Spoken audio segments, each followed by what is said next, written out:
900 करोड़ कहां से हो जाएगा।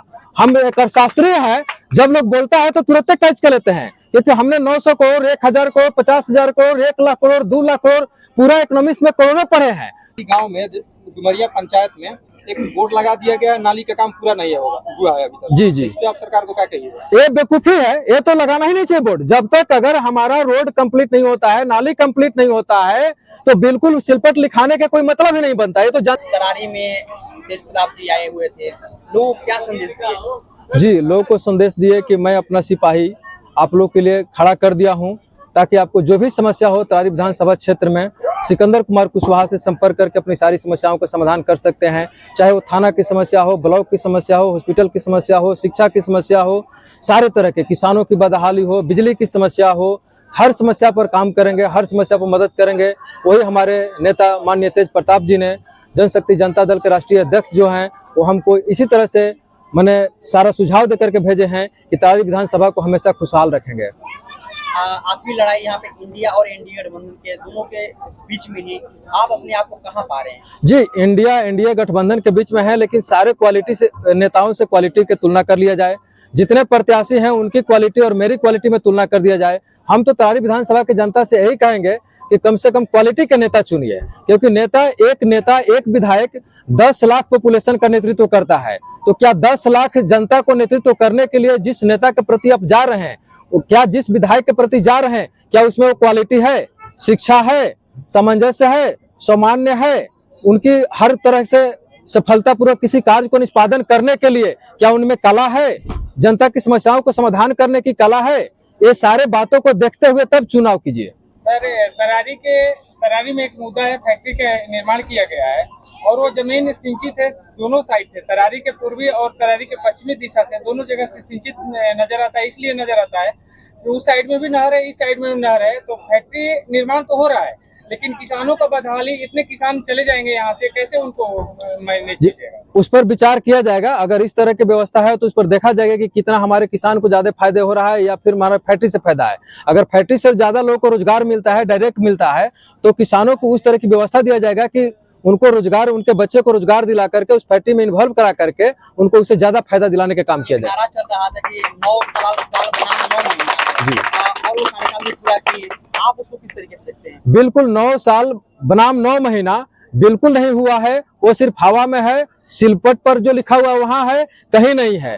900 करोड़ गिनते गिनते थक जाइएगा। 900 करोड़ भारत के पूरा सेना चलाने की खर्चा है भारत सरकार की, और 900 करोड़ पूरे विधानसभा में कहां से पैसा आ गया भाई? एक विधायक को 4 करोड़ ही मिलता है, एक विधायक को 4 करोड़ ही साल के मिलता है। तो अभी 5 साल रहेंगे ना, तब ना 20 करोड़ होगा। मान लो पहले से कुछ बचा भी होगा तो ठीक है, 20 करोड़, 25 करोड़, 50 करोड़, 900 करोड़ कहां से हो जाएगा।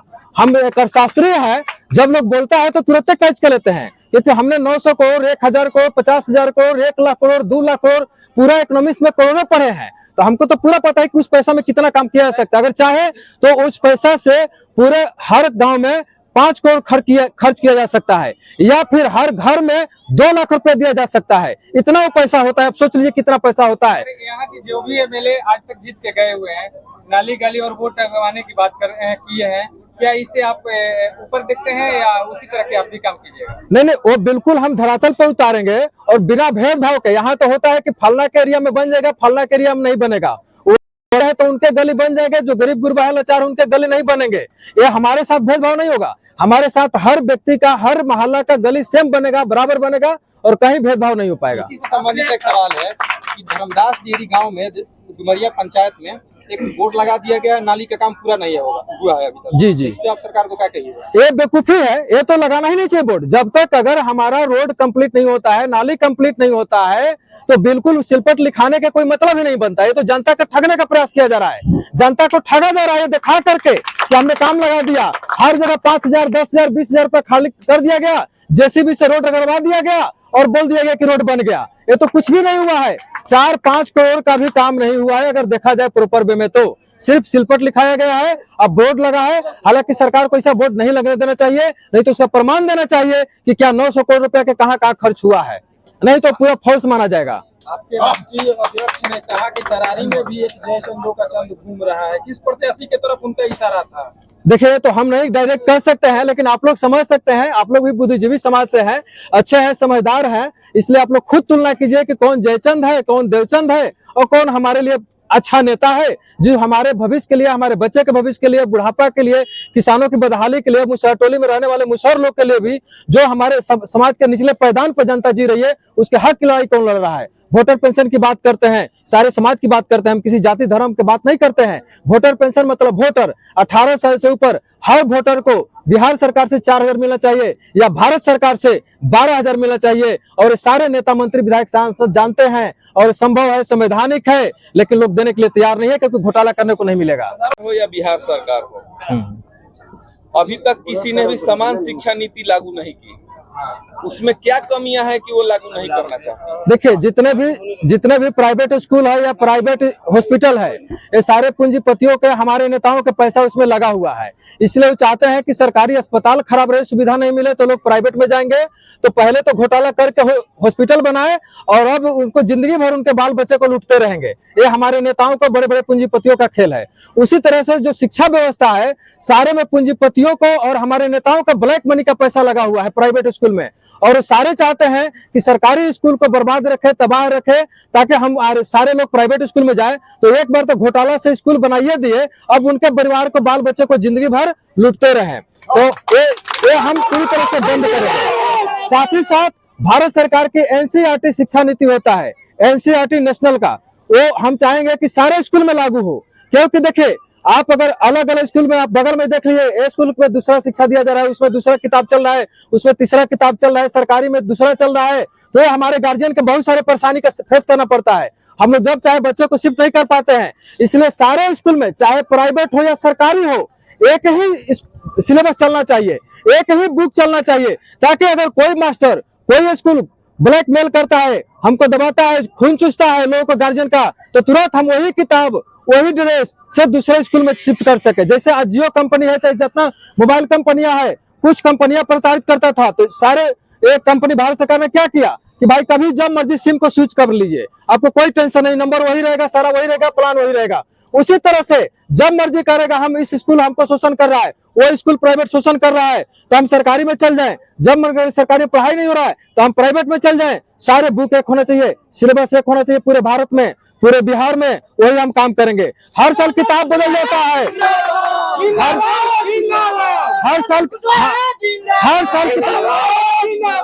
साल किताब बदल जाता है। क्या कोई बता सकता है भारत के मंत्री, शिक्षा मंत्री या सांसद या विधायक या प्रधानमंत्री, मुख्यमंत्री, कि कौन सा इतिहास बदल जाता है, कौन सा भूगोल बदल जाता है, कौन सा आपको ग्रामर बदल जाता है, कौन सा व्याकरण बदल जाता है, कौन सा शब्द हर साल बदल जाता है, कि किताब को हर साल बदला जाता है। ये किताब नहीं, स्कूल नहीं, ये खून चूसने का मशीन है।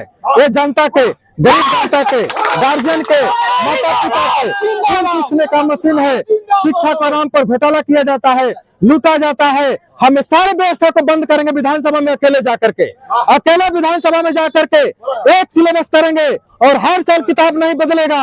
5 साल या 10 साल पर किताब बदलेगा, उसके बीच में नहीं बदलेगा। पूरा सिलेबस एक रहेगा। जो बच्चा जहां जब मर्जी हो सरकारी में पढ़े, जब मर्जी हो प्राइवेट में पढ़े, और सरकारी में पढ़ेगा तो सारे सरकारी अधिकारी का बाल बच्चा भी सरकारी में पढ़ेगा। अगर नहीं पढ़ेगा तो उनको सरकारी नौकरी से बर्खास्त कर दिया जाएगा, या उनके बच्चे को आगे भविष्य में सरकारी नौकरी नहीं दिया जाएगा। जो सरकारी स्कूल से पढ़ेगा उसी को सरकारी नौकरी का हकदार होगा। जो प्राइवेट स्कूल से पढ़ेगा वो प्राइवेट जॉब अपना ढूंढते रहे, जहां ढूंढना वो ढूंढे। ये सारे व्यवस्था हम लागू हजारों हजार की संख्या में जो भीड़ यहाँ पे जुटी थी, क्या वो वोट में तब्दील हो पाएगी? बिल्कुल बिल्कुल, क्योंकि मेरे सिद्धांत से, मेरे विचार से लोग सब कहते हैं कि इतना बढ़िया नेता कोई नहीं है। सारे लोग यही बात कहते हैं कि भाई ये विद्वान नेता है, जवान है, बढ़िया है, हमारे काम के लायक है, ना तो घमंड है, ना कोई तरह के दवंगई है, ना कोई तरह के है, सजनता है और सहनशीलता भी है। हर तरह से जनता हमको आजमा रही है और सारे लोग कहते हैं कि नहीं, इस बार आपको मौका दिया जाएगा। चलते चलते जो भी हमारे दर्शक मित्र हैं उन लोगों से क्या अपील कीजिएगा? मैं तरारी विधान से आरा जिला एवं बिहार की जनता जो भी हमारे सारे चैनल को देखेंगे उनसे अपील करेंगे कि इस बार तरारी विधानसभा में एक ऐसा नेता चुनिए, ऐसा बेटा चुनिए जो तरारी विधानसभा को तो खुशहाल और अच्छा बनाए ही, साथ ही साथ हमको देख करके विधानसभा में जो हम आवाज उठाएंगे उसे हमारे राज्य के सारे विधायकों लोग को सबक मिलेगा और बिहार के सारे विधायक हमारे जैसा ही काम करेंगे और अच्छा करेंगे, ईमानदारी से करेंगे, सारी जनता को खुशियां प्रदान करेंगे। यही हम तारी विधानसभा की जनता से उम्मीद करेंगे।